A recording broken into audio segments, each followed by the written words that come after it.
Come around with a mic for anybody here. Bowtie Bob. It's Bowtie Bob's birthday today. Happy birthday. He is 70 years young. Bowtie. I'm just curious, as always happens with technology, do you get any criticism or even envy from other photographers saying maybe this thing's going too far? You're now a airline pilot, you're no longer a photographer? Yeah, some. We personally haven't had that.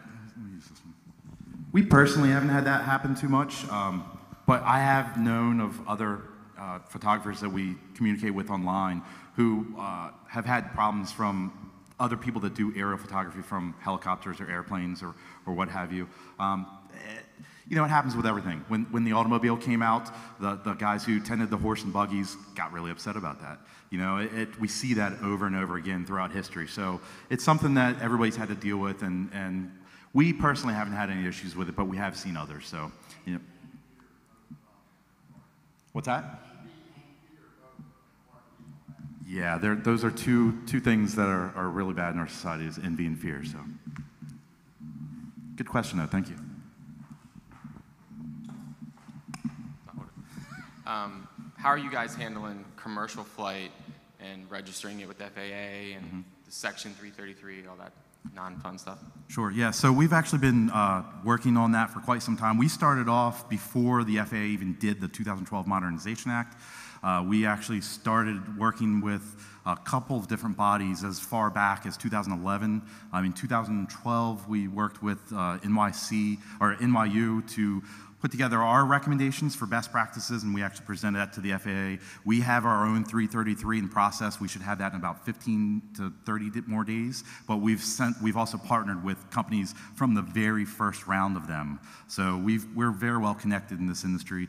Even the first round of 333s that went out were some of our partners, so we've been able to operate under that guideline ever since. I just want to add to that real quick. We also, when we do our flights, we already mentioned safe and responsible flight, but the AMA has been doing this, American Aeronautics Modelers Association. They've had their club for 70 years or so, 80 years, and they have an impeccable safety rate, and they have the best practice guidelines. There's a one-page PDF online, and so that's really been a blueprint for what is considered safe and responsible flight guidelines. And from the very beginning, we've held ourselves to that standard. And since we were put in the position of being a spokespeople for the technology early on, unofficial spokesperson. Unofficial, yes. Then we knew that we needed to lead by example.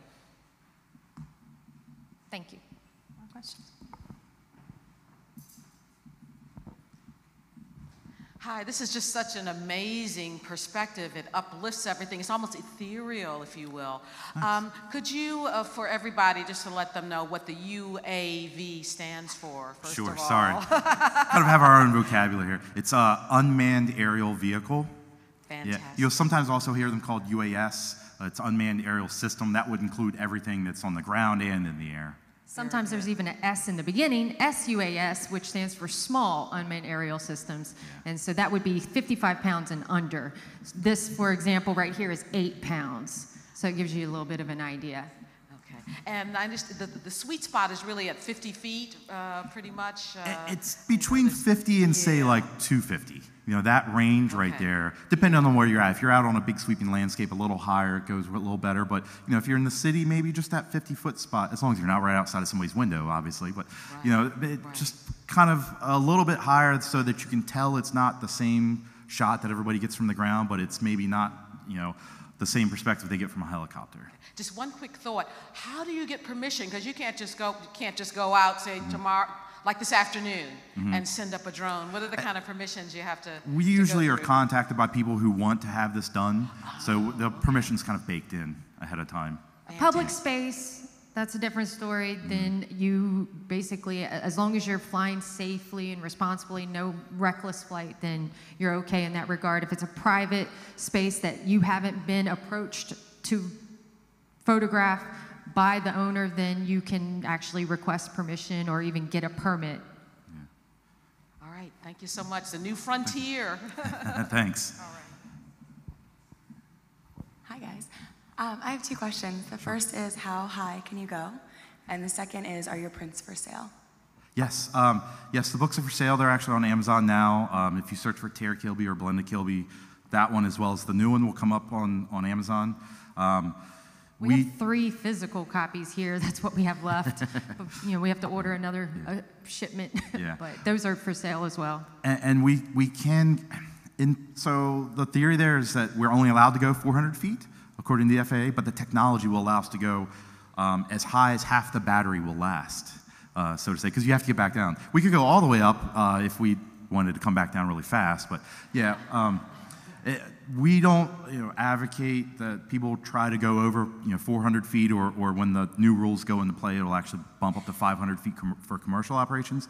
But we've seen YouTube videos of people in Europe that have gone 3,500, 4,000, 4,500 feet in the air, and that's really dangerous because then you're getting into airspace with manned aircraft. So that's why we really tell people to keep out of that space. Besides, at that point, if you want that photo, just go up in an airplane. All right, one more. We'll take one more. Hey guys. Hey. You guys talked about this previously when I chatted with you guys, but you mentioned racing. Can you talk about the other, probably even funner world of drones? Of the racing? Yeah, oh, right. the racing, yeah. Sure. You want to grab the... Yeah. So that's probably one of the hottest new things that's out right now. It's called drone racing. So if any of you guys out there are Star Wars fans, it's very similar to like the pod racing that you see in some of the, unfortunately, the newer ones. But they basically take these smaller aircraft like the Little Dipper. This one's actually what they call a 300 class. A lot of time, and that's measured opposite motor to opposite motor. The actual motor shafts. A lot of times they'll race 250s, 300s, or even like a 175. And these things are small, lightweight, cheap. If you crash it, you can fix it in the field. So it lends itself to racing. And what they do is they put these FPV goggles on, and it basically gives you a first-person view. It's what FPV stands for, from the camera that's on board. So people will sit in chairs, because if you don't sit in a chair, you will fall over, I guarantee it. You take a bank turn and suddenly your body goes like this. But they race these around, and it's in its infancy right now, but it's a ton of fun, and people are actually standardizing the courses so that somebody in Maryland can do a time lap race against somebody in California, and you can compare because you raced on the same exact type of track. That is a whole new level. Yeah. And borrow those goggles. All right. I think I've got to get you guys out of here and off to work. So thank you guys so much. Thank you. Thank you, everyone. Thanks for listening.